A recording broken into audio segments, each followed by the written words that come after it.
A denial of service, or DOS attack, is an attack that tries to prevent access to a service for legitimate users by overwhelming the network or server. Think about how you normally get on a website.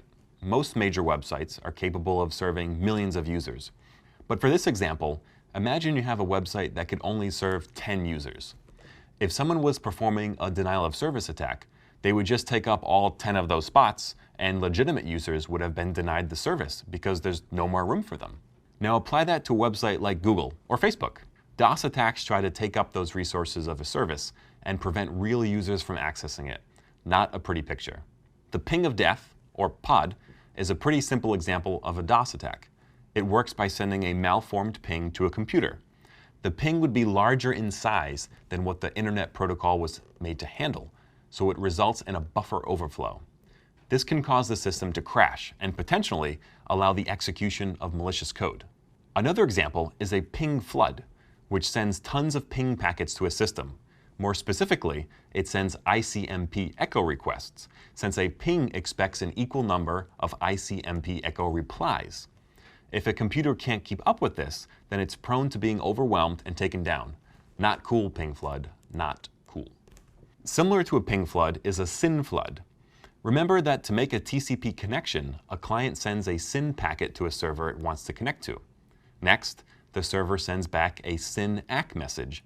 Then the client sends an ACK message. In a SYN flood, the server is being bombarded with these SYN packets. The server is sending back SYN ACK packets, but the attacker is not sending ACK messages. This means that the connection stays open and is taking up the server's resources. Other users will be unable to connect to the server, which is a big problem.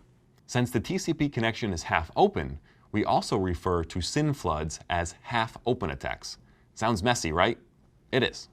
The DOS attacks we've learned about so far only use a single machine to carry out an attack.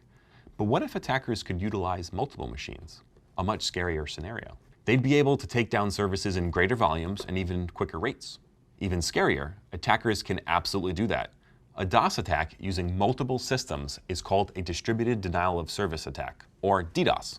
DDoS attacks need a large volume of systems to carry out an attack, and they're usually helped by botnet attackers. In that scenario, they can gain access to large volumes of machines to perform an attack. In October of 2016, a DDoS attack occurred when the DNS service provider Dyn was the target of a DDoS. Fake DNS lookup requests, along with SYN floods that botnets were performing, overloaded their system. Dyn handled the DNS for major websites like Reddit, GitHub, Twitter, etc. So once it went down, it also took down its customers, making those services inaccessible. Don't get between people and their Reddit threads or Twitter feeds. I know from experience, it's not pretty.